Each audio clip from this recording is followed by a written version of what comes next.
안녕하세요. 예, 김기용입니다. 자, 오늘 강의 기획서 한번 보시죠. 오늘 강의 기획서랑 거기 자료 하나 나와 있는데요. 그거 바로 설명해 드리겠습니다. 조금 있다가. 첫 번째 페이지는 그 QR 그거 찍으시면 질문하는 거. QR 그냥 전화번호로 하실 것 같으면 이걸로 질문하시면 됩니다. 예. 질문하시면 요즘 질문이 엄청 많이 오는데요. 질문하시면 하루나 이틀 만에 해드리도록 하겠습니다. 질문이 많이 오시는데 생각보다 질문이 날카롭지를 않아요. 오히려 질문하시는데 잘못 알고 계시는 분들이 질문 자체가 불성립하거나 질문 자체를 틀리시게 하는 분들이 많아요. 조금 안타깝습니다. 안타까운 건 그만큼 이제 기본적인 부분을 잘 모르신다라는 거죠. 기본적인 부분을. 그런 질문들이 여전히 많이 오고 있어요. 어쨌든 질문을 하시기 바랍니다. 그다음에 두 번째 오픈 카톡방은 제가 이제 중간중간에 필요한 파일들 이런 거 올려드립니다. 뭐 가입하시면 받아보실 수 있고요. 그 다음에 구글 드라이브는 요즘 그렇게 잘 안 쓰고 있습니다. 그래서 오픈 카톡, 그냥 구글 드라이브는 또 가서 또 다운을 받으셔야 돼서 오픈 카톡방으로 주로 파일들을 올려드리니까요. 그렇게 알아두시면 되겠고. 그 다음에 강의 일정은 기본 강의, 행정법 기본 강의, 개별법 기본 강의, 그 다음에 기출 사례 했었고요. 이제 통합 강의입니다. 통합 강의는, 그러면 통합 강의가 그 행정법 기본 강의나 개별법 기본 강의하고 뭐가 다른가? 뭐 이렇게 순서대로 하면 기본 강의 순서대로 하는 거나 통합 강의 순서대로 하는 거나 같지 않습니까? 이렇게 생각하실 수 있는데요. 조금 다릅니다. 왜냐하면은 저희가 공부를 할 때는 행정법 예를 들어서 총론 공부를 하고 그 다음에 쟁송법 공부를 하고 그 다음에 끝나면 개별법도 법 순서대로 이렇게 공부를 하게 되겠죠. 하게 되는데 이거 할 때는 예를 들어서 총론할 때는 이걸 설명을 안 해드려요. 해드릴 수가 없죠. 여기를. 왜냐면 이거 안 배웠으니까요. 그렇죠? 그래서 오늘 예를 들면 행정법에 제일 처음에 행정의 법률 적합성, 법률 유보, 법률 우위 이렇게 배울 겁니다.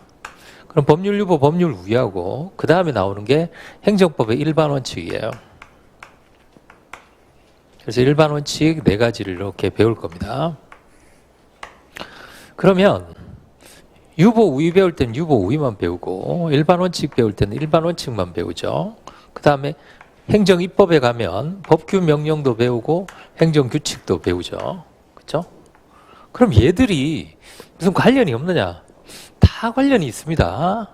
얘들은 조금 이따가 설명을 해드릴 텐데 예전에는 그냥 이거 배우고 행정법 일반 원칙 배우고 법규 명령 행정 규칙 배우고 이렇게 배웠죠. 그런데 지금은 그렇게 배우지 않아요.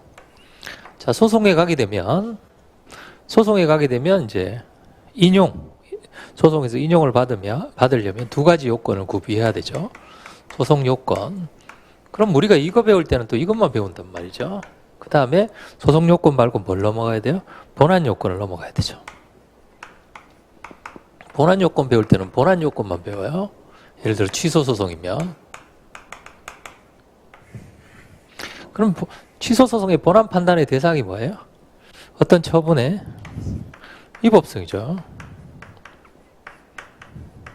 처분의 위법성은 어떻게 판단하나요? 처분의 위법성은 이걸로 판단합니다. 아시겠죠? 이거를 먼저 배우는 겁니다. 아시겠죠? 먼저 배우고 나서 이렇게 배우는 거예요. 근데 우리는 이제 다 배웠기 때문에 이걸 할 때 이걸 설명을 해드립니다. 그래야 완성이 돼요. 그러니까 많은 분들이 그건 아마 감정평가사 시험 어떤 학원 커리의 문제라고 생각합니다. 저는 기본 강의만 듣고 스터디 문제만 풀어봐요. 기본 강의만 들으면 이것만 들었단 말이죠. 예를 들어 적법 요건 이런 것만 들었어요. 따로따로 듣다가 문제를 풀어보면 그걸 다 알아야 되거든요. 근데 중요한 건 이걸 다 하는 강의가 없어요. 강좌 자체가 없습니다. 스터디에서는 문제만 풀어보잖아요. 문제만 풀어보려면 이거 다 설명해 줄 수가 없어요.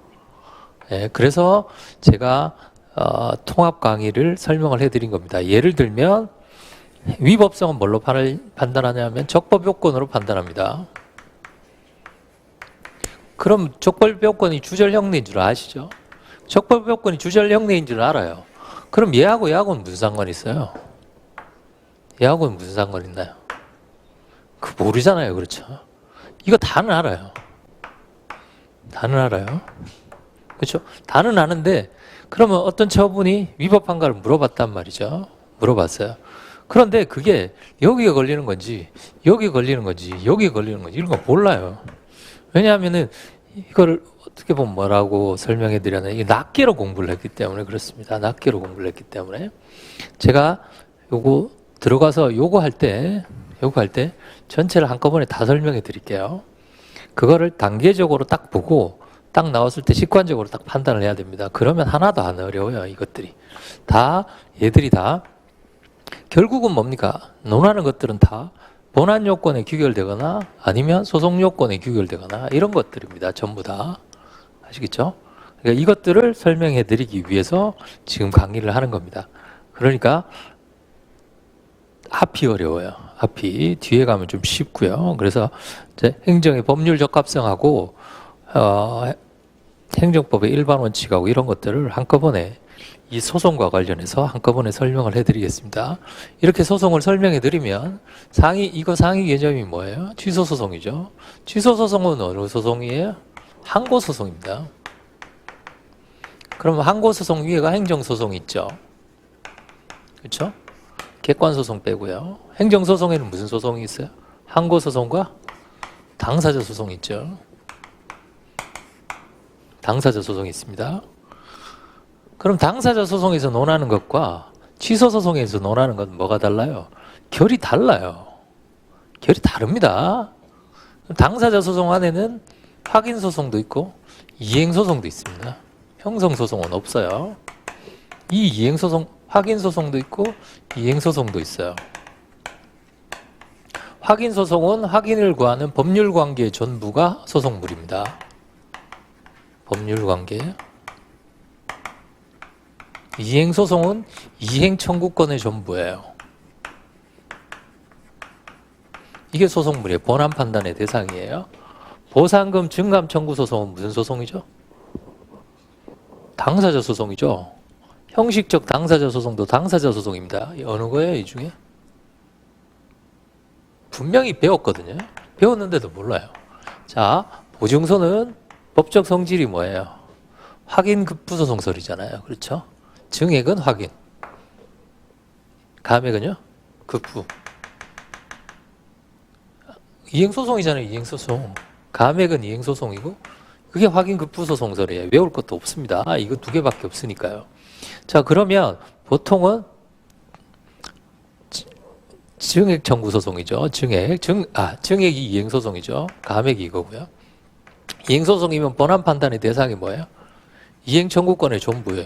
근데 이걸 물어본단 말이죠. 선생님 무슨 처분의 위법성이니 주절 형례니 이걸 왜 물어봐요? 이건 아무 상관이 없는데요. 결이 다른 거예요. 결이. 이거하고 결이 다르다고요. 아시겠죠? 근데 여기다가 무슨 비례 원칙이다 이런 걸 논할 필요가 없어요. 그건 위법성과 관련된 게 아니기 때문에. 이해가 되시나요? 네. 그러니까 전체적으로 항상 제가 말씀드린 게 어떤 테마를 배우면 그 테마가 어디 속해 있는지 그 상급 개념을 잘 알아두세요. 상급 개념. 이해가 되죠? 반대 개념, 상급 개념. 얘가 어디에 속해 있는지. 그러니까 보증서를 공부할 때는 이거랑하고는 결이 완전히 다르단 말이에요. 그러니까 이건 이 특수한 걸 공부를 해야 돼요. 특수한 걸. 여기서는 또 이거 공부하다가 계속 이렇게 가니까 이게 이건 줄 알아요. 그거랑은 아무 상관이 없습니다. 아시겠죠? 그거 하기 위해서 이 강좌한 겁니다. 자, 그 다음에 두 번째 페이지에 보시면 강의 일정은 제가 강의가 연속 강의밖에 안 돼서 화수목금으로 9회는 아니고요. 9회는 회차가 잘못됐습니다. 16회입니다. 죄송합니다. 16회이고 9회 만에 이걸 다 할 수는 없죠. 예.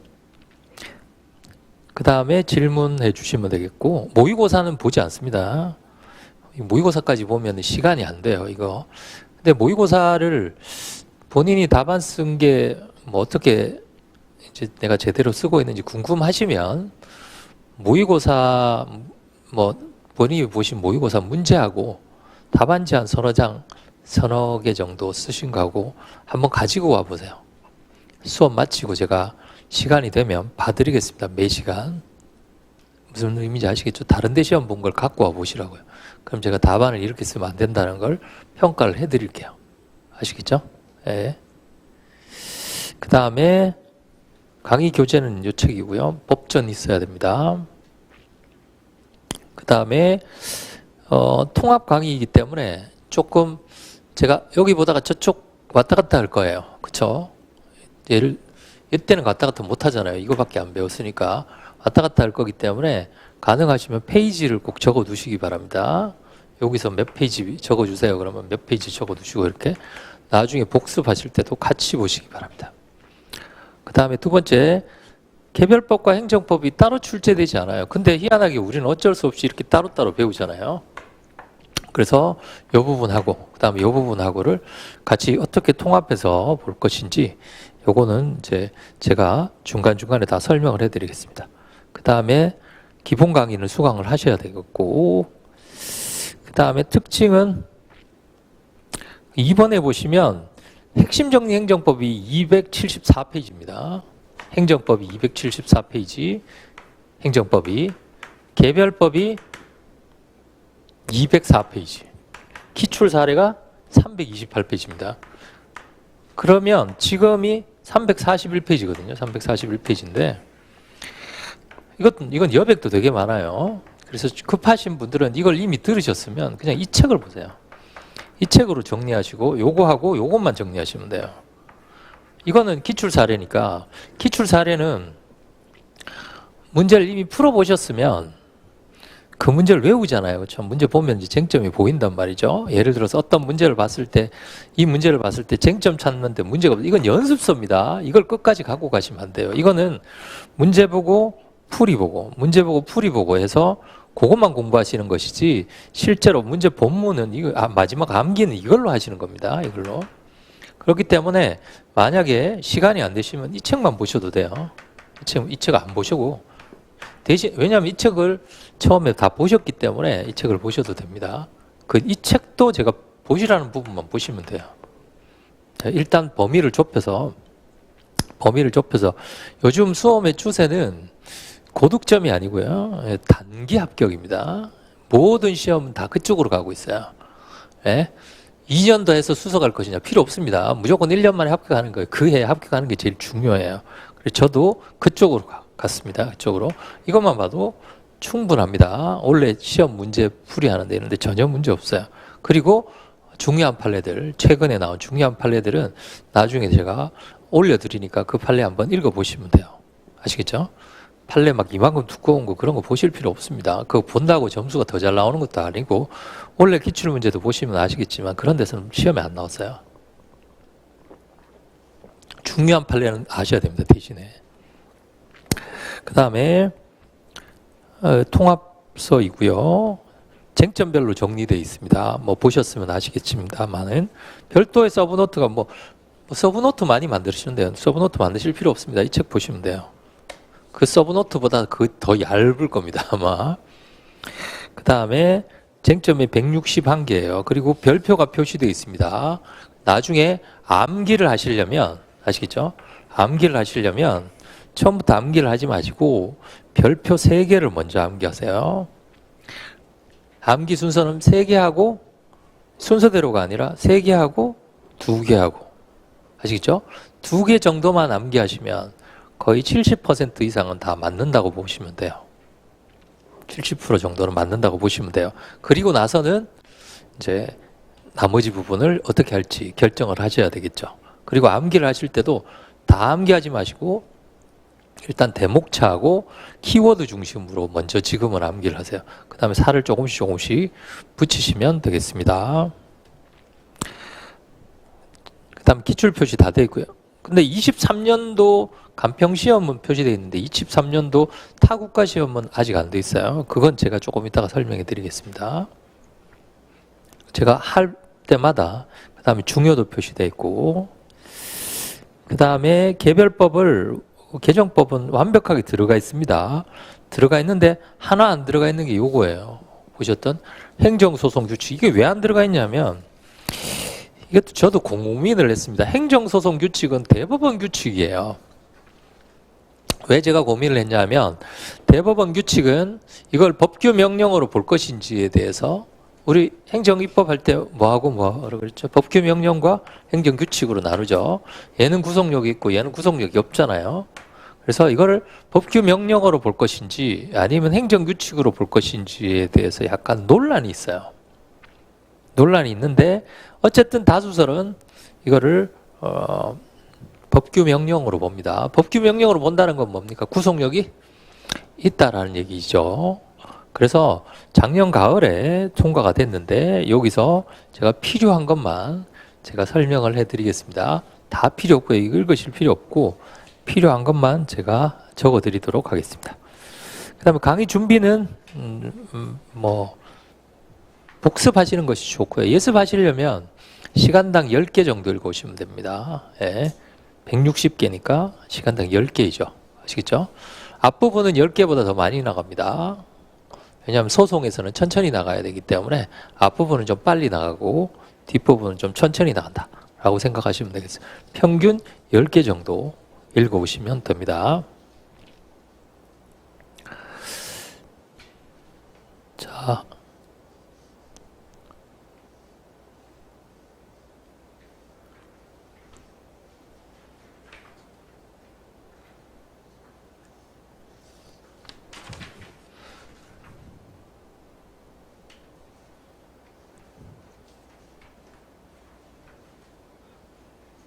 헌법 108조 한번 보시죠. 헌법.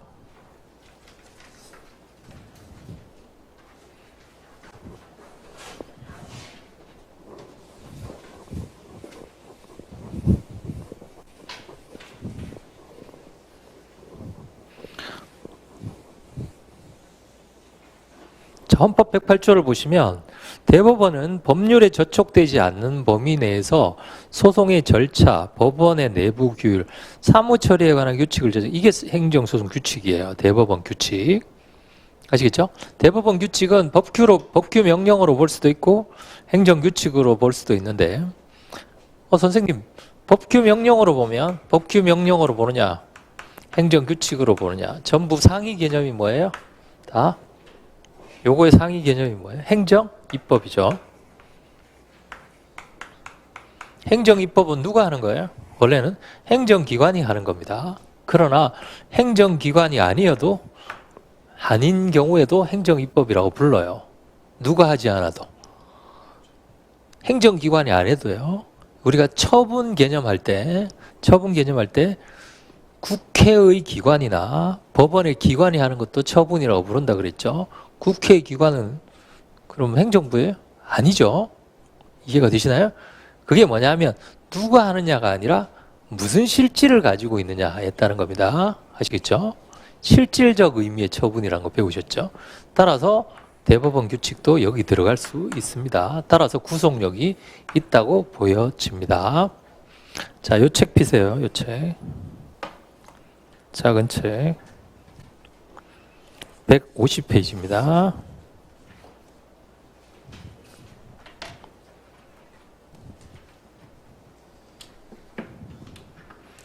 작은 책 150페이지. 찾으셨나요? 집행정지 부분입니다. 양가로 3번 효력의 시간적 범위라고 되어 있어요. 법원은 신청인이 구하는 정지기간의 구애됨이 없이 시기와 종기를 자유롭게 정할 수 있다. 그 종기에다가 동일함을 하시고요. 원래는 자유롭게 정할 수 있다는 게 해석론이었지만 거기에 행정소송 규칙 10조라고 써요. 행정소송 규칙 10조. 10조라고 쓰시고 자유롭게 정하는 것이 아니라 본안 판결 선고일로부터 30일 이내입니다. 10조에 한번 보세요. 법 법원은 23조 3항에 따라서 집행정지 결정을 하는 경우 그 종기는 본안 판결 선고일로부터 30일 범위 내에서 정한다. 종기를 본안 판결 30일 이내라고 바꾸시기 바랍니다. 아시겠죠? 자유롭게 정하는 것이 아니라 시기는 자유롭게 정해도 종기는 본안 판결 선고일로부터 30일입니다. 자, 그 다음에 책 155페이지입니다. 155페이지 쟁점 85번.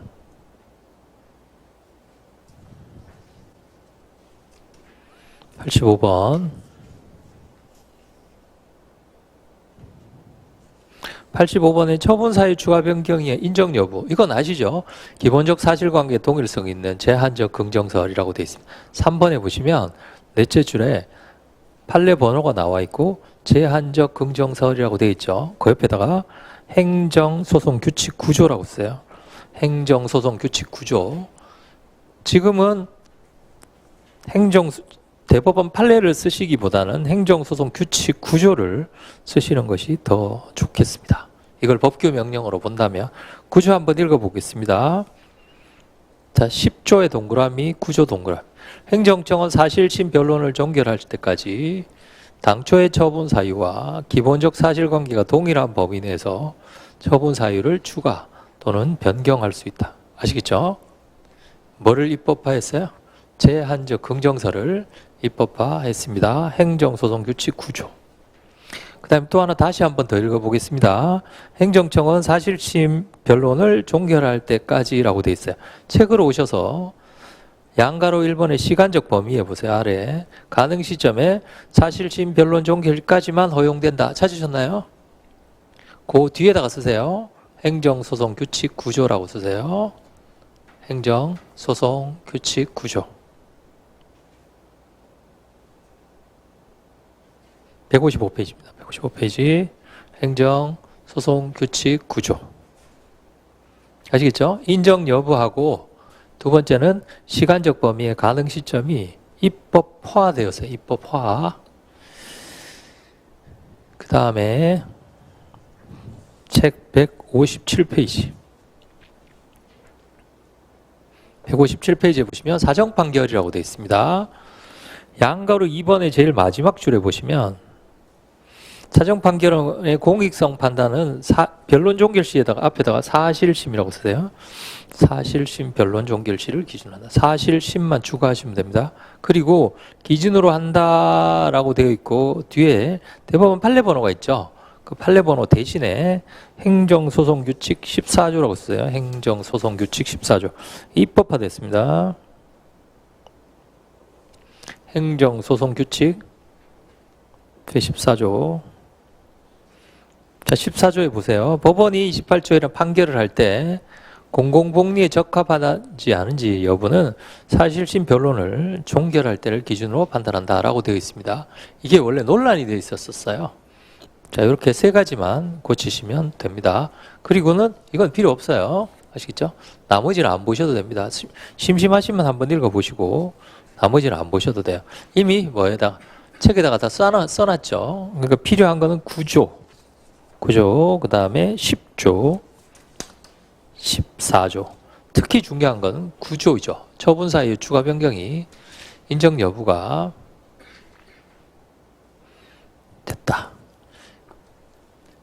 예. 이제 책으로 가셔서 1번부터 하겠습니다.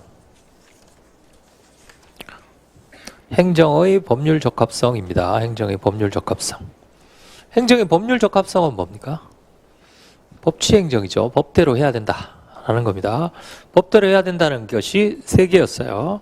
행정의 첫 번째는 법률의 법규 창조력. 법률만이 법규. 법규가 뭡니까? 첫째 줄에. 국민을 구속하는 힘. 자, 법규는 국민을 구속하는 힘이 있는 규범입니다. 법규는 누구를 구속해요? 국민을 구속하는. 따라서 법규는 내부 기관에서만 움직이는 것은 법규가 아닙니다. 국민을 구속해야 돼요. 그렇죠? 내부에서 움직이는 걸 뭐라고 합니까? 행정? 규칙은 법규가 아니다. 그래서 예전에는 법률만이 법규라고 봤어요. 그러나 법률만이 법규인 건 아니죠. 뭐도 있어요. 법규 명령도 법규고 행정법의 일반 원칙도 법규잖아요. 그렇죠? 따라서 얘는 필요 없다. 마지막 줄에 말하기 어렵다는 것이 일반적인 견해. 그럼 얘는 필요 없어요. 다음 계정에는 뺄까 합니다. 필요 없다고 하니까. 자, 그러면 행정의 법률 적합성 원칙은 두 가지죠. 첫 번째가 법률 유보의 원칙. 법률 우위의 원칙. 유보가 뭡니까? 근거죠. 행정은 뭐가 있어야 된다? 근거가 있어야 된다라는 겁니다. 얘는 뭡니까? 상위법에 위반돼서는 안 된다라는 원칙을 말합니다. 자, 첫 번째 법률 유보의 원칙은 법적 근거를 가지고 이루어져야 한다. 법률 유보 원칙에서 말하는 법률은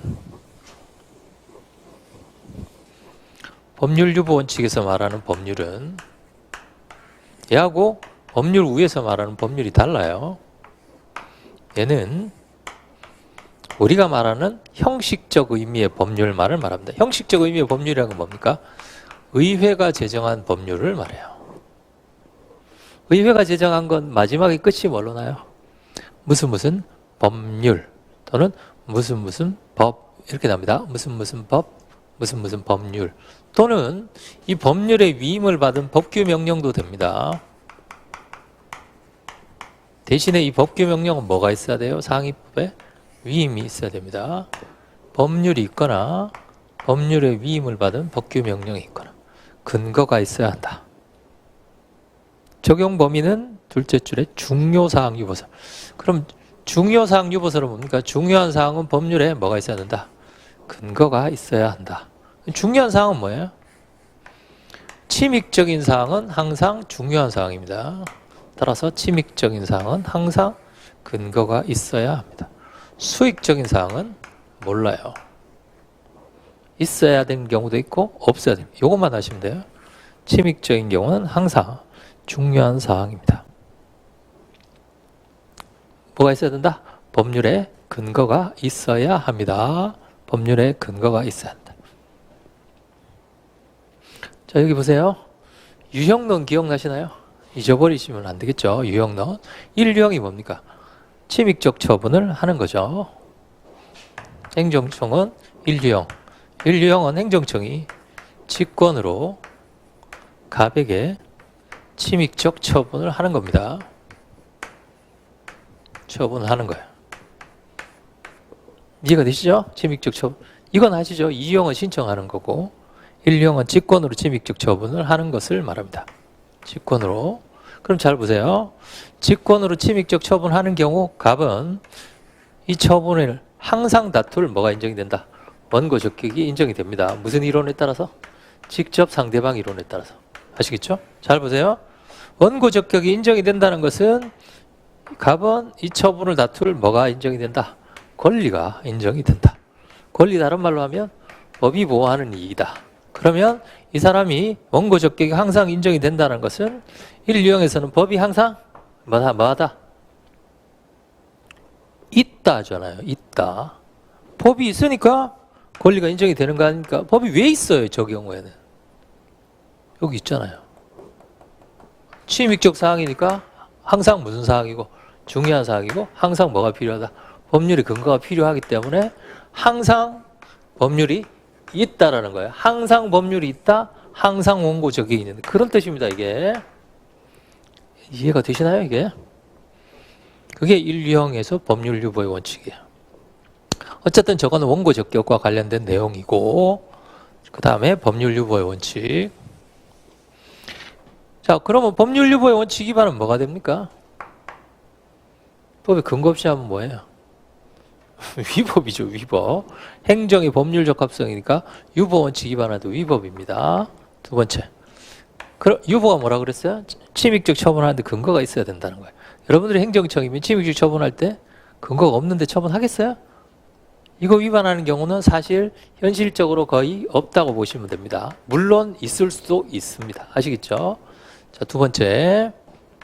법률 우회 원칙. 얘는 예외예요. 되게. 법률 우회. 여기서 말하는 법률은 뭡니까? 성문법, 두 번째 일반 원칙, 불문법 칙 다 포함이 됩니다. 성문법도 포함이 되고 일반 원칙도 포함이 된다. 거기 의에 보시면 행정이 법률에 위반돼서는 안 된다. 자, 그 법률에는 헌법, 얘랑 다르죠, 사이즈가. 이거 훨씬 더 넓죠. 헌법, 두 번째 법률, 법규명령. 자, 헌법, 법규명령. 뭐는 안 돼요?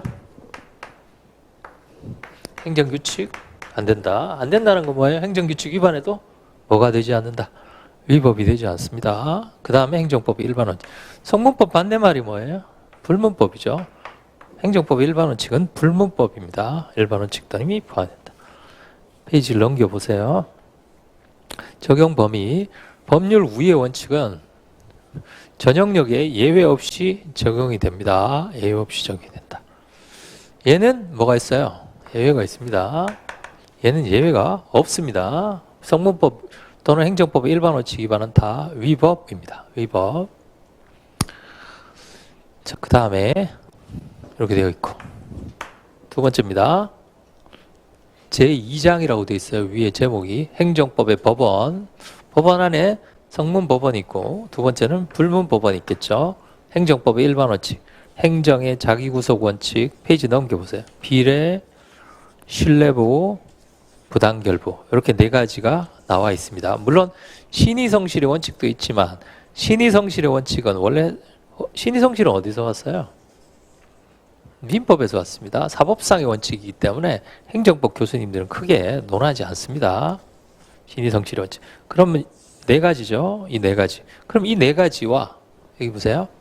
이것과 아까 제가 설명드렸던 그 내용이 무슨 관계를 가지는가? 관계를 가지는가 설명을 해드릴게요. 잘 들어두시기 바랍니다.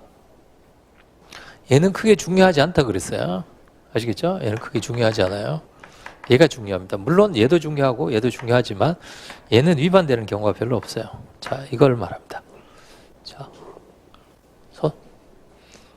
인용, 취소소송. 항고소송 중에 가장 대표적인 게 취소소송이죠. 취소소송이 인용이 되려면 두 가지 요건을 구비해야 됩니다. 소송 요건, 그 다음에 본안 요건.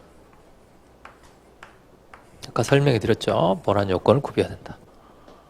본안 판단의 대상이 뭐예요? 소송물입니다. 소송물, 본안 판단의 대상은 그럼 어떻게 판단하는가?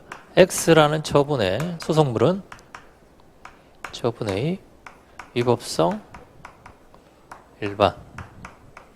원래 소송물은 X라는 처분의 위법성 일반입니다. 소송 요건 통과하면 이제 본안 요건 가는 거죠. 그러면 자, 본안 요건은 여기 보세요. X라는 처분이어야 됩니다. 아시겠죠? 그럼 Y라는 처분의 위법성 일반은 뭐가 달라요? 소송물이 다르다. 소송물이 다르다는 건 뭡니까? 다른 소송이라는 얘기입니다. 아시겠죠? 다른 소송. 그러면 요 소송과 요 소송이 같으냐 다르냐를 구별하는 기준은 뭐예요? 소송물이란 말이에요. 아시겠죠? 소송물.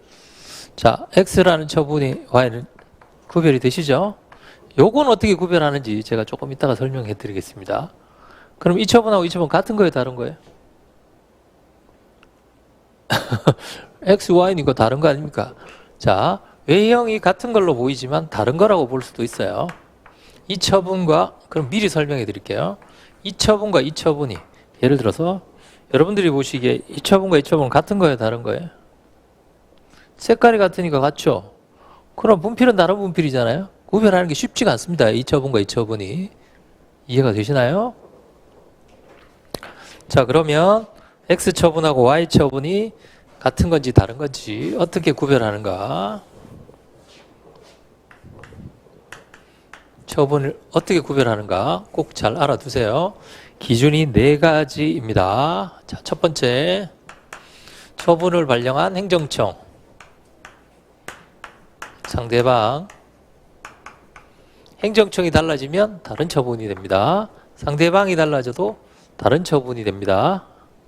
세 번째, 처분 일시. 처분 일시가 달라지면 다른 처분이 됩니다. 네 번째, 처분 내용이 달라지면 다른 처분이 됩니다. 몇 가지라고요? 행정청, 상대방, 일시, 그 다음에 내용. 여기 보세요. 기속력 공부할 때 갑이 영업 정지 처분을 합니다. A 사유를 댔어요.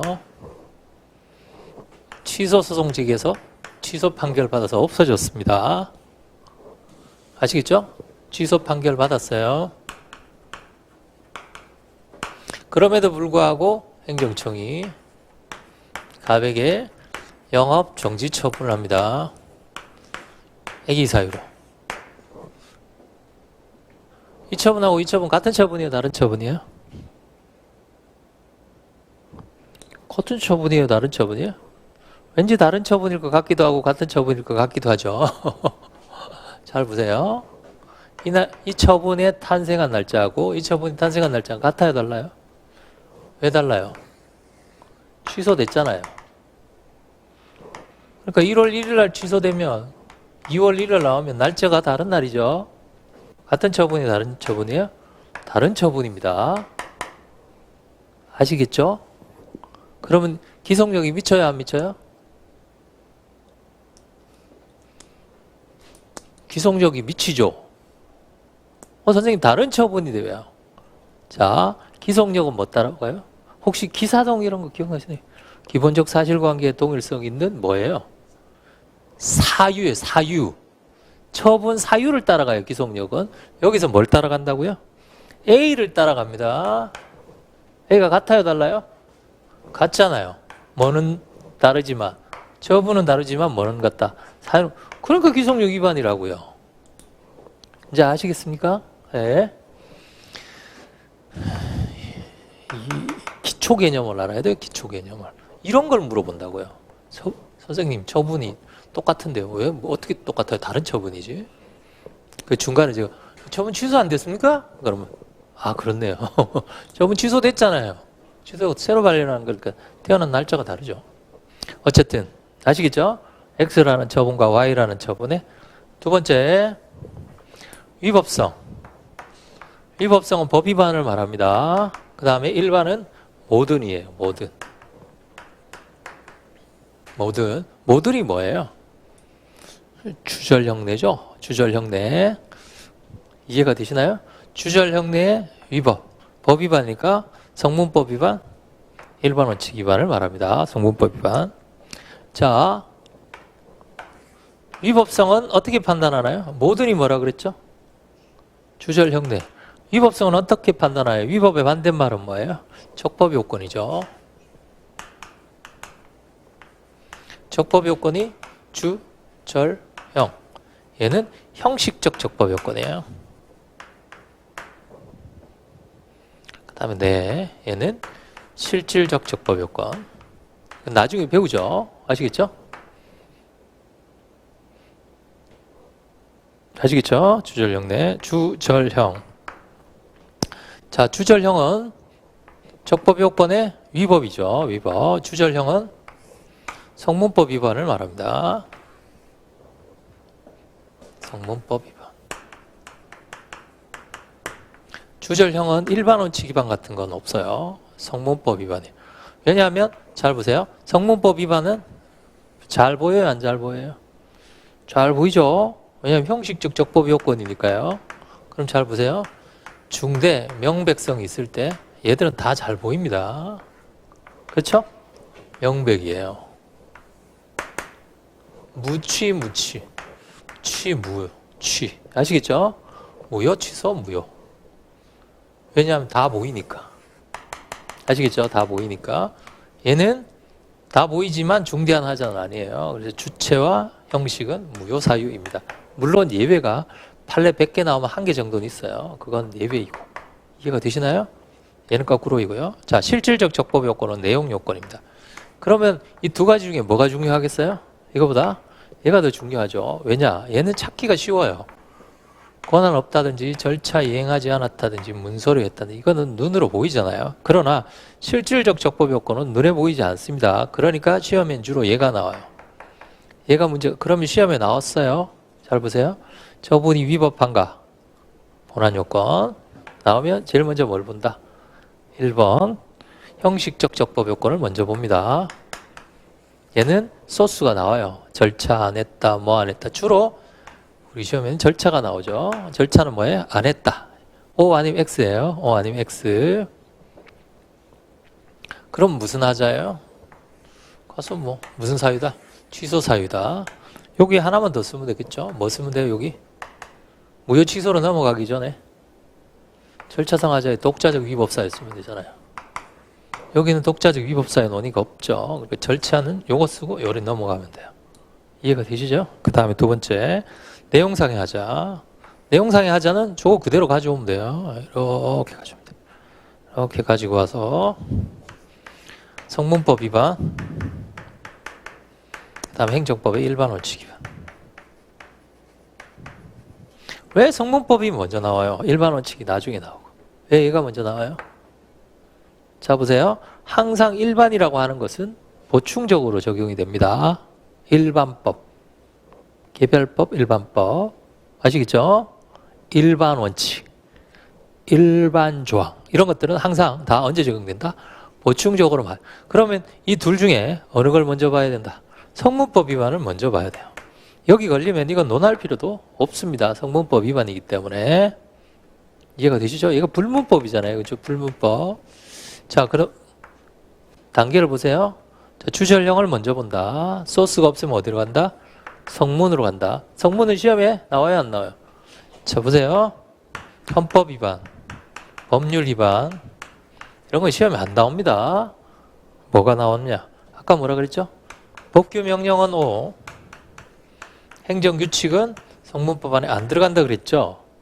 그럼 얘가 나오겠어요? 얘는 시험에 안 나옵니다. 왜요? 얘는 O고 얘는 명백히 X잖아요. 어디 여기서는 뭐가 나오겠어요? 법규 명령인지 행정규칙에 한계가 나오죠. 한계가 뭐예요? 형식과 실질의 불일치. 즉 법규 명령 형식의 행정규칙. 두 번째 행정규칙 형식의 법규 명령. 이게 시험에 나오죠. 왜 얘가 시험에 나와요? 법규 명령 형식의 행정규칙과 행정규칙 형식의 법규 명령이 둘 다 공통적으로 학설의 대립이 생기는데 그 공통되는 학설이 뭐예요? 법규 명령설, 행정규칙설. 그러면 이건 물어보려고 하겠어요? 아니죠. 이건 물어보는 거 아닙니다. 여기 보세요. 이걸 법규 명령으로 보면 위반하면 뭐가 되고요?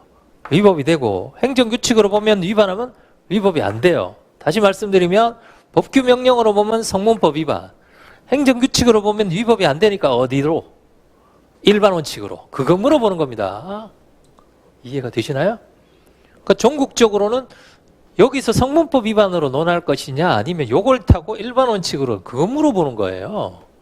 이거는 둘 다요. 이해가 되시죠? 위치. 그럼 얘들은 논의가 어디 있는 거예요? 소송 요건이요, 본안 요건이요? 본안 요건에 들어가 있는 겁니다. 이게 행정 입법에 들어가 있지만 사실은 본안 요건에서 판단 기준에 관한 논의들이에요. 이런 걸 공부해야 된다고요. 그래야 이 문제, 그러면 예를 들어서 이 문제가 나왔어요. 절차가 나왔어요. 그러면 뭐부터 써요? 절차부터 먼저 써요. 그 다음에 두 번째는 이건 나중에 쓰고, 그 다음에 이걸 법규 명령으로 보면 성문법 위반이니까 이걸 안 써도 되고, 이걸 만약에 행정규칙으로 보면요, 아니면 뭐 판례에 따르라. 법규 명령 형식의 행정규칙에 보면 판례에 따른다면 행정규칙으로 보는 것도 있잖아요. 그렇죠? 행정규칙으로 보면 어디로 넘어가요? 이쪽으로 넘어가게 되는 거죠. 이해가 되시죠? 자, 형식적 적법 요건, 내용 요건 들어와서 요거. 이 논의가 문제가 없어요. 그럼 어디로 가요, 바로? 이런 건 시험에 안 나옵니다. 뭐 법률 위반이면 초등학교 시험도 아니고 나오겠어요? 이런 거는 시험에 안 나와요. 문제가 안 된다, 그럼 바로 넘어가는 거예요. 아시겠죠? 그럼 행정법의 일반 원칙, 우리가 지금 공부하는 이 네 가지 원칙들도 다 무엇에 기여하는? 본안 요건이란 말이에요. 본안 요건. 아시겠죠? 본안 요건. 위반하면 뭐가 된다? 위법이 된다라는 거예요. 그럼 얘는 등급이 어딜까요? 행정법 일반 원칙. 얘는 불문법이잖아요. 그럼 헌법, 법률, 법규, 명령 중에 등급이 어디예요? 다 헌법상의 원칙입니다. 아시겠죠? 따라서 이제 이해가 되시나요, 이거? 그래서 소송 요건, 본안 요건 들어가서 이건 취소 소송에 해당되는 겁니다. 본안 요건에 들어가서 그러니까 이게 뭐예요? 이게 잘 보세요. 이게 그대로 이렇게 가는 거예요. 이게 법률 우회 원칙이에요. 아시겠죠? 법률 우회. 이걸 다른 말로 하면 자, 잘 보세요. 다른 말로 하면 기속행위는 법 위반하면 바로 위법이죠. 성범법 위반이에요. 아시겠죠? 재량행위는 뭐라고 하나요, 우리가? 재량권 일탈, 남용이라고 하잖아요. 일탈. 재량권 일탈 남용이다 라고 표현하는데 재량권 일탈 남용에서 일탈은 성문법 위반을, 남용은 일반 원칙 위반을 말합니다. 같은 내용을 이리 말하고 저리 말하고 이리 말하고 저렇게 말하는 거예요. 재량권 일탈 남용이나 성문법 위반 일반 원칙 위반이나 법률 우위 원칙 위반이나 다 같습니다. 아시겠죠? 전부 어디 포함되어 있는 것이다. 주절형 말고 내에 포함된 거예요. 내용상의 위법에. 아시겠죠? 내용상의 위법에 포함된 것이다. 이해가 되시나요, 이제? 그럼 나중에 인용 가능성은 물어보면 뭐부터 써야 된다? 소송 요건 쓰고 본안 요건 쓰고. 얘는 뭐예요? 취소 소송에 해당되는 겁니다. 이거는 다른 소송에는 이 논리로 가지 않아요. 아시겠죠? 자, 그러면 2번, 3번, 4번, 5번. 행정의 자기구속 원칙부터 부당결부 금지 원칙까지 전부 다 뭐다? 전부 다 법입니다. 법. 아시겠죠? 법, 위법. 저 보세요. 위법은 적법 요건으로 판단한다. 원래 위법은 뭐예요? 법규의 위반을 말합니다. 아시겠죠? 법규 안에는 뭐가 들어가 있죠? 성문법, 일반원칙. 아까 저기 했잖아요. 그렇죠? 근데 헌법, 법률은 법규 명령은 되지 뭐는 안 된다. 행정규칙은 안 된다. 그랬잖아요. 그거 같은 말입니다. 아시겠죠? 법입니다. 이거 다 행정의 자기구속 원칙. 자, 그러면 사형제가 자기구속부터 시작해서 부당결부까지 네 가지가 있는데 아시겠죠? 네 가지가 있습니다. 그러면 이 네 가지 중에 무엇을 써야 되는가? 시험에 나오면 소스가 있을 거 아니에요? 그럼 잘 보세요. 출제하시는 분이 자기구속 원칙을 묻고 싶어요. 답안지에서 자기구속 원칙이 나오도록 쓰고 싶어요. 그럼 문제에다가 뭘 줘야 됩니까? 자기구속 원칙을 쓸 수 있는 뭐가 줘야 돼요? 실마리를 줘야 될 거 아니에요. 실마리를. 아시겠죠? 그럼 자기구속 원칙의 실마리는 뭔가? 설레입니다. 설레. 동그라미 3번에 A에 보시면 자기구속 원칙의 법리는 설레가 있는 경우라만 인정될 수 있다는 것이 다수설입니다. 자, 이게 실마리예요.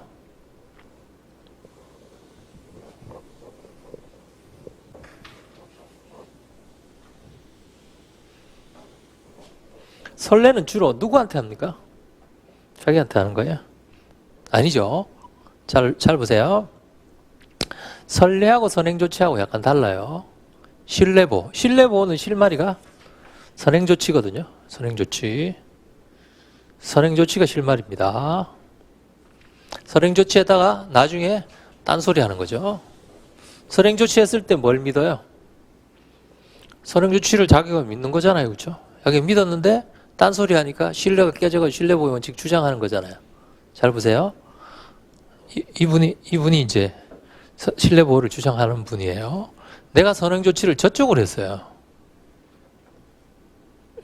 이쪽에 관한 걸 선행조치를 했어요. 근데 본인이 나는 저 선행조치를 믿었다. 이건 신뢰보호 형성이 돼요? 아니면 착각이에요? 혼자 착각하는 거죠. 이해가 되시나요? 자, 자기구속 원칙은 잘 보세요. 자기구속 원칙은 제3자에게 행한 결정, 여기서 자기는 누구예요? 행정청이죠. 제3자에게 행한 결정을 당사자가 주장하는 거예요. 네가 한 행위, 그 정도의 네가 구속을 당해라 라는 얘기예요. 아시겠죠? 그러니까 자기 구속은 누구한테 한 행위가? 제3자한테 한 행위. 아시겠죠? 제3자한테 한 행위를 나에게 구속시켜달라가 자기 구속이에요. 신뢰보는 누구한테 신뢰를 형성했기 때문에, 자기한테 신뢰를 형성했기 때문에 나에게 딴소리 하지 말라는 거예요. 구별이 되십니까 이거? 네. 그러니까 자기 구속하고 이렇게 극단적으로 가면 신뢰보호가 구별이 잘 안 되는 경우가 있어요. 그럴 때는 이게 나한테 신뢰를 형성시켜줬는가? 그렇죠? 저 사람한테 했는데 내가 나 처분을 신뢰했다는 건 좀 앞뒤가 좀 말이 안 되죠? 이거 이해가 되시나요? 예. 네. 자, 그럼 자기 구속.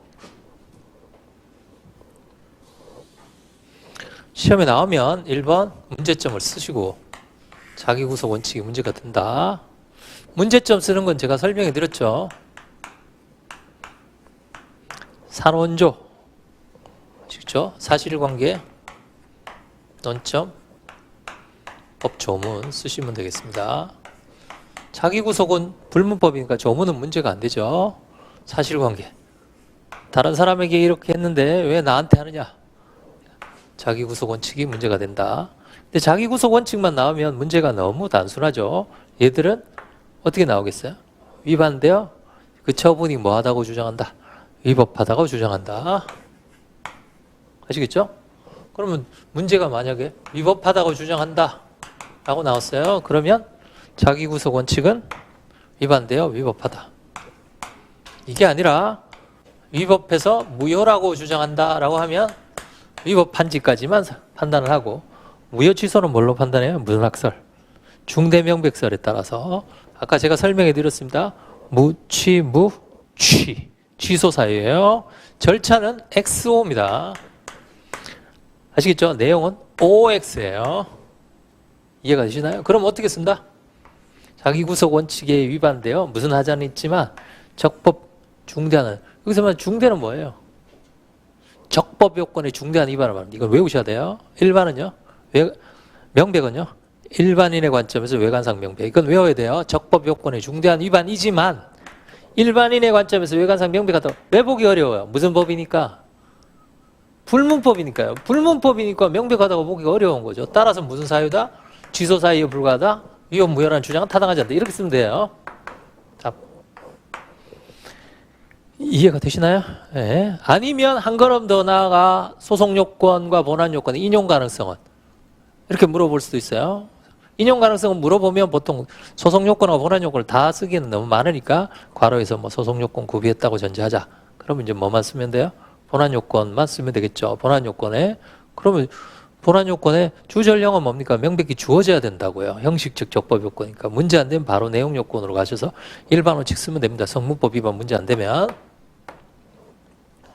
그 다음에 자기 구속 원칙의 첫 번째가 의 요건이라고 되어 있는데 급하시면 요건만 쓰셔도 돼요. 자, 의 요건. 의는 안 외워도 됩니다. 요건만 외우면 돼요. 상처 선적 한. 그 다음에 다섯 번째 설문 해결. 요건 몇 가지 포섭해야 돼요? 상처 선적 한. OX 결론 내면 됩니다. 아시겠죠? 자, 요건 제3자에게 이전에 제3자에게 한 결정과 동일한 결정을 하도록 스스로 구속당하는 원칙을 말합니다. 네 가지 전부 무슨 원칙이라고 그랬어요? 헌법상 원칙입니다. 요건 동일한 상황, 처분청이 동일해야 됩니다. 자, 선례가 있어야 됩니다. 대법원도 다수설도 선례 필요설입니다. 그 다음에 한계, 사정 변경이 있고 오른쪽으로 쭉 가셔서 다른 결정을 해야 될 필요성이 더 큰 경우에, 동일한 결정을 해야 될 필요성과 다른 결정을 해야 될 필요성이 더 큰 경우 뭐가 있고요? 사정 변경이 있고 다른 결정을 해야 될 필요성입니다. 사정 변경이 있고 다른 결정을 해야 할 필요성. 사정 변경, 필, 동일한 결정. 동일한 결정을 해야 될 필요성. 동일한 결정을 해야 될 필요성보다 다른 결정을 해야 될 정당성이 더 큰 경우. 문장을 똑같이 쓰지는 않으셔도 돼요. 정당성이 더 큰 경우 자기구속 원칙에 위반되지 않습니다. 자, 자기구속 원칙은 행정기본법에는 평등 원칙으로 들어가 있어요. 합리적인 근거가 없는 한 동등하게 대우해야 된다라고 보는 원칙입니다. 기본법 구조에 들어가 있습니다. 그러면 자기구속 원칙하고 비례 원칙하고 무슨 차이가 있느냐? 뭐 차이는 없습니다. 차이는 없는데 이렇게 보시면 되겠어요. 평등 원칙은 다시 보세요. 합리적인 이유 없이 차별해서는 안 된다라는 겁니다. 합리적인 그 안에 뭐가 들어가 있지 않아요? 선례가 들어가 있지 않습니다. 혹시라도 문제에서 선례가 나오지 않으면 평등 원칙을 쓰시기 바랍니다. 평등 원칙이 시험에 나오기는 어렵습니다만은 어쨌든 선례가 나오지 않으면 평등 원칙을 쓰시기 바랍니다. 기본법에 나와 있어요. 자, 핵심은 선례다. 자, 두 번째입니다. 이건 무슨 원칙이라고 그랬어요? 헌법상의 원칙입니다. 비례 원칙도 헌법상 원칙입니다. 헌법상. 그러면 법률도 비례 원칙이 위반될 수도 있고 자기구속이 위반될 수 있어요. 처분만 위반될 수 있는 건 아닙니다. 아시겠죠? 비례 원칙 똑같아요. 사실 쓰고 논점 쓰고 의 안 외워도 됩니다. 요건 세 가지. 적필상만 외우면 됩니다. 적필상. 적필상 외우시면 적필상 하다가 나중에 생각이 안 나요. 적이 뭐예요? 적합성이 뭐죠? 목적 달성에 적합한 수단. 정확하게 외워야 됩니다. 적합성밖에 생각이 안 나요. 나중에는. 그러니까 문장을 읽어야 된다고요. 목적 달성에 적합한 수단. 아시겠죠? 목적 달성에 적합한 수단이에요. 목적 있고 적합한 수단이 있습니다. 원래 목적 수단 구조잖아요. 그렇죠? 비례 원칙이. 목적 달성에 적합한 수단이어야 됩니다. 원래는 이 비례 원칙을 헌법에서는 4단계로 합니다. 적합한 수단 전에 목적이 정당해야 된다. 뭐 이렇게도 합니다. 목적이죠. 그건 뭐 신경 쓰지 마시고 목적 달성에 적합한 수단이어야 합니다. 그럼 예를 들어서 어떤 사람이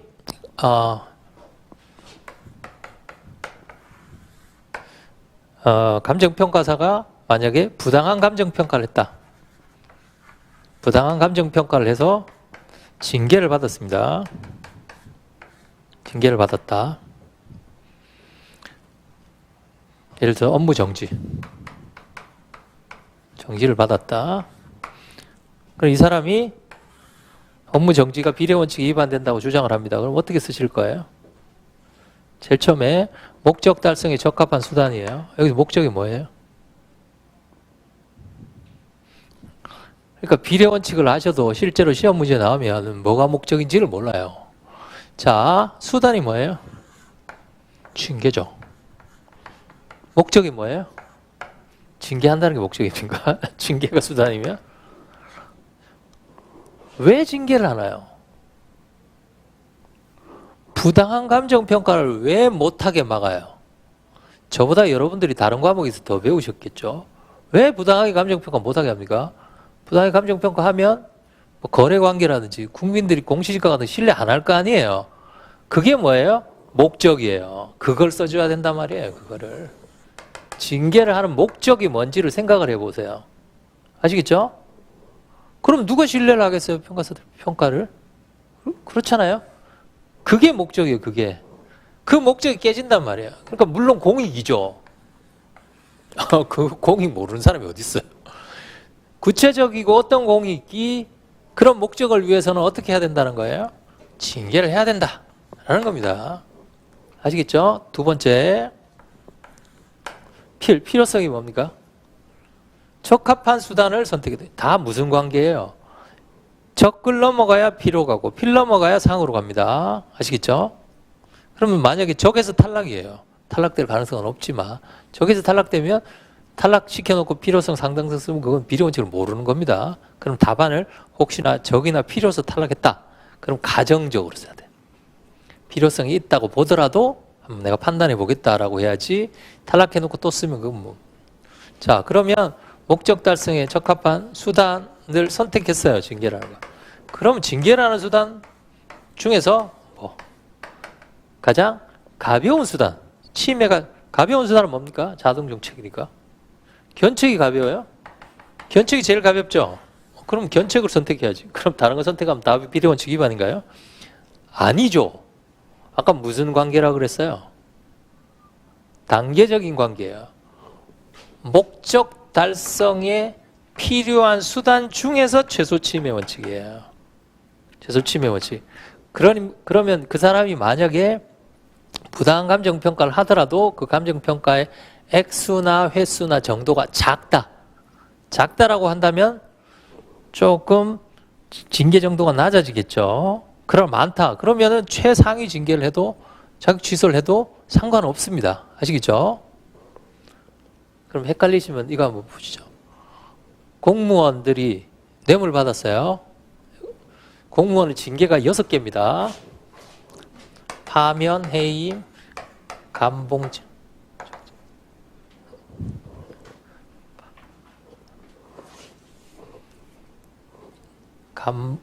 견책, 파면, 해임, 감봉, 견책, 강등. 자, 파면이 제일 커요. 제일 가벼운 게 견책이에요. 10억 받았어요. 어디가 맞아요? 한 요 정도겠죠? 그러면 요거 해야 되는데 그런 뜻입니다. 근데 요거 될 수도 있어요. 5만 원 받았어요. 5만 원. 거의 여기겠죠? 아시겠죠? 그럼 요거 해야 되는데 그런 뜻이지 6개 중에 이걸 선택해야 된다는 뜻이 아닙니다. 아시겠죠? 그러면 목적 달성에 필요한 수단이고 최소 침해를 가져오는 수단을 선택했어요. 수단을 선택하면 할 말은 없죠. 그럼에도 불구하고 원래는 여기서 끝이에요. 그럼에도 불구하고 한 번 더 해준다는 거예요. 무엇과 무엇을 형량해서 공익과 사익을 형량해서 해준다는 겁니다. 그래서 이게 협의의 비례 원칙입니다. 상당성의 원칙. 뭐가 높아야 된다? 그렇죠? 공익 사익 보호의 필요가 더 높아야지만 해준다라는 겁니다. 사익 침해가 있어야지만 상당성의 원칙이 이루어질 수 있다. 가장 특징적인 건 이거죠. 다시 말씀드리면 뭡니까? 자, 보세요. 어떤 C급, 예를 들어서 C급 강도의 부당한 감정평가를 해줬어요. 아시겠죠? C급 강도의 부당한 감정평가를 했어요. 그럼 업무 정지 처분 받았습니다. 목적 달성에 적합한 수단이고 수단 중에 가장 가벼운 수단이에요. 그럼 이 사람은 더 이상의 것을 선택할 수 없어요. 주장할 수 없어요. 그러나 잘 보세요. 사익이 뭡니까? 개별 구체성을 말합니다. 뭐 다르다? 값 다르고 월 다르고 병 다르다는 거예요. C급 강도의 부당한 감정평가를 해도 어떤 사람에게는 비례원칙 위반이 되고 어떤 사람 아시겠죠? 사람마다 달라질 수 있다는 거예요. 이해가 되시죠? 사익 보호의 정도 또는 개별 구체성을 말하는 겁니다. 이게 뭐예요? 실마리입니다. 사익. 예를 들어서 뭐 노모를 모시고 있다. 아이가 5이다. 처음이다. 이런 것들 주장하잖아요. 그런 것들이 다 뭐예요? 여기다가 써야 되는 겁니다. 아시겠죠? 그러니까 이게 나오면 뭐다? 아까 제가 말씀드렸죠? 이분이 요걸 비례 원칙에 쓰기 위해서 요 실마리를 던져주는 겁니다. 근데 읽어보고 아이가 5인가 보구나 이러고 넘어가면 안 된다고요. 아시겠죠? 이런 것들 찾아내서 어디다가 써야 된다. 비례 원칙에 써야 합니다.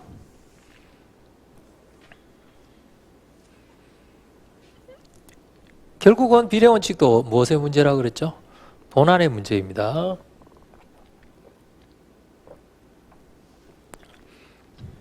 본안의 문제다. 그리고 마지막 줄에 단계 구조를 낸다. 그래서 여기 써서 쓰면 돼요. 비례 원칙 위반도 다음 무슨 사유다? 불문법이니까 취소 사유입니다.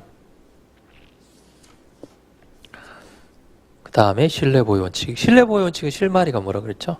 선행조치입니다. 선행조치. 자, 역시 마찬가지로 의의는 안 외우셔도 되고 요건.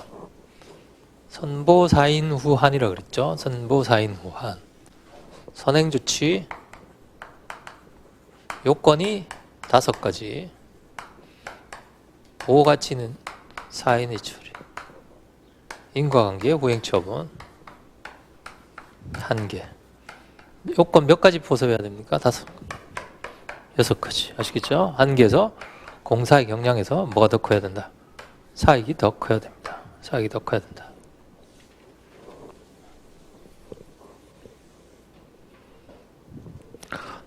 자, 첫 번째 실마리가 뭐라고 했죠? 요거예요. 선행조치, 선행조치. 자, 선행조치를 판례는 뭐라고 부른다? 공적인 견해표명이라고 부릅니다. 요거는 암기하시고요. 공적인 견해표명이라고 부른다. 판단 기준은 둘째 줄에 형식적 권한 문장이 아니라 형식적으로 그 사람이 권리가 있느냐 없느냐가 아니라 실질에 의해서 상대방의 신뢰 가능성.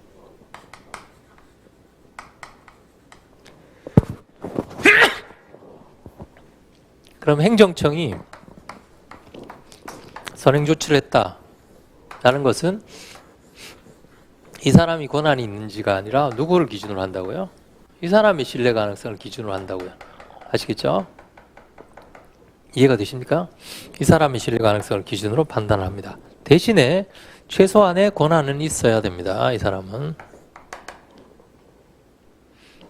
예를 들면 건축 허가가 구청장의 권한인데 국장이 뭐 건축허가 될 겁니다. 이렇게 얘기했어요. 그럼 믿어야 안 믿어요? 믿죠, 당연히. 그러면 선행조치가 된다고요. 아시겠죠? 공적인 견해표명으로 볼 수도 있습니다.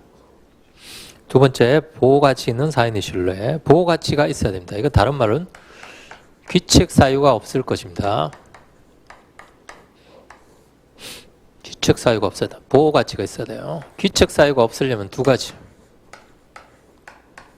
첫 번째, 둘째 줄에 부정한 행위, 신청 행위 등 부정한 행위. 잘 보세요. 문장을 읽으실 때 사실은폐나 기타 사유의 방법에 의한 신청 행위 등 부정한 행위. 보통 판례가 이렇게 나오잖아요. 그렇죠? 판례도 그렇고 조문도 앞에 있는 등은 뭐예요? 부정행위의 예시입니다. 그럼 뭘 외워야 돼요? 여기서는 부정행위를 외워야죠. 부정행위. 부정한 행위를 하거나. 두 번째, 하자가 있음을 알았거나 중대한 과실로 알지 못한 경우에는 알았거나 뭐예요? 고의 중과실. 줄이면 뭐예요? 부정행위 있거나 고의 중과실 있으면 안 된다. 이렇게 외우면 돼요. 외우셨나요? 선보사인후한 공적인 부정. 상대방의 신뢰가 이런 걸 외우시라고요. 지금 아시겠죠? 이런 걸 외우시면 돼요. 그리고 그 문제가 신뢰보호 원칙을 묻는 문제다라는 것만 찾아내면 돼요. 찾아낼 수만 있으면 이것만 외우면 되잖아요. 그대로 쓰면 되니까요. 그 다음에 사인의 처리. 둘째 줄 끝에 보세요. 소극적, 묵시적도 됩니다. 소극적이고 묵시적인 것도 됩니다. 소극적인 거 묵시. 뭔가 적극적으로 투자를 하거나 이런 걸 안 해도 돼요. 그냥 일상생활을 하거나 예를 들어 세금 내면 어디서 쓰거나 그래도 됩니다. 아시겠죠? 그 다음 인과관계가 있어야 되고 선행조치에 반하는 후행처분. 얘들은 목차만 쓰면 돼요. 인과관계, 선행. 그 다음에 관계. 공익상의 요청과 사익보호 간에 충돌이 생깁니다. 충돌이 생겼을 때 어느 게 더 커야 된다? 사익보호가 더 커야 됩니다. 사익보호가. 만약에 공익이 더 크면 어떻게 돼요? 사실 얘가 한 개라고 하지만 얘도 정확하게 말하면 6번째 요건입니다. 그렇죠?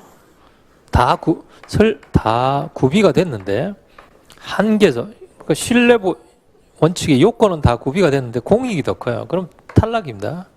탈락이라는 건 뭡니까? 그 행위가 뭐다? 위법이 아니라 뭐다? 적법하다. 적법하면 어떻게 권리구제수단은 어떻게 가나요? 자, 보겠습니다.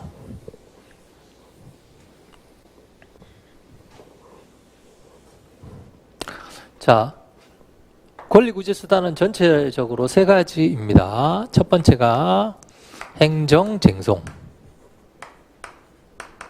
쟁송은 심판과 소송을 말합니다. 행정쟁송. 두 번째가 손해전보. 손해전보는 몇 가지죠? 국가배상, 손실보상, 결과제거, 원상회복 청구권. 네 번째, 부당이득 반환 청구권. 네 가지입니다. 국가배상, 손실보상. 국가배상이 뭐예요? 손해배상. 이 네 가지를 다시 두 가지로 나누면 원칙적으로 이 세 가지는 위법한 경우고 원칙적으로 적법한 경우입니다. 아시겠죠? 세 가지는 위법.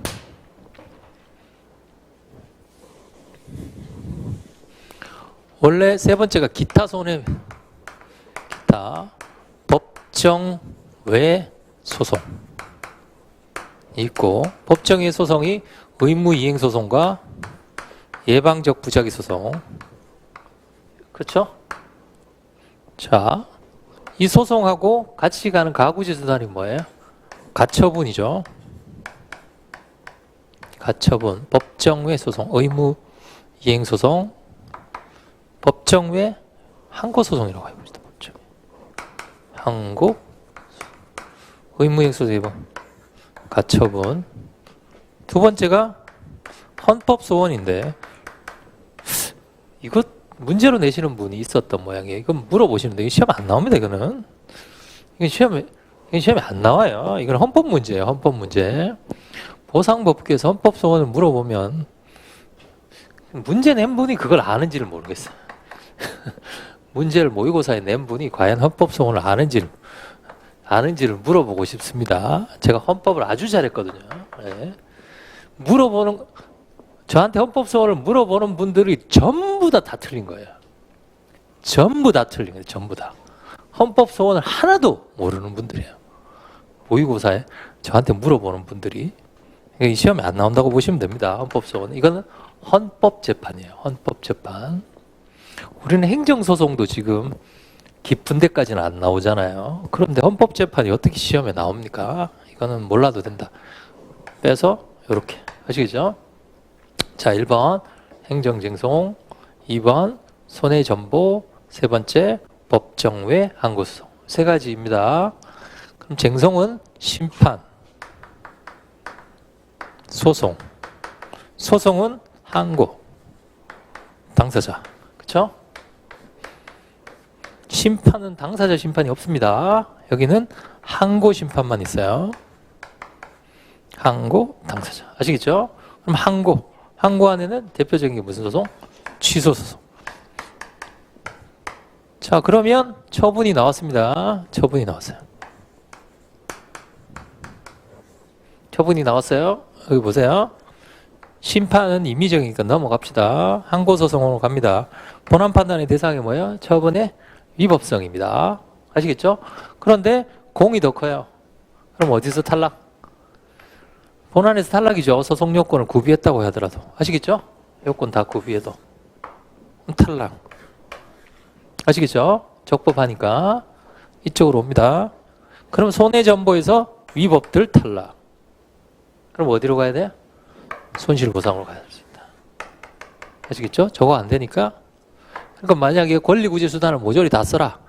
그럼 요거 안 되고 이쪽으로 가서. 손실보상 가면 이제 아주 또 복잡한 문제가 생기겠죠. 당연히 제일 먼저 뭘 봐야 됩니까? 손실보상에 전통적 손실보상에 5가지 요건을 봐야 되겠죠. 5가지 요건. 제일 핵심이 뭐예요? 마지막에 5번 보상법규가 존재하느냐, 그런 문제로 다시 넘어가게 됩니다. 아시겠죠? 손실보상에 관한 규정이 존재하는 그런 문제로 넘어가게 된단 말이에요. 다 연결이 되어 있습니다. 잠깐 쉬었다가 부당결부금지 원칙 보죠.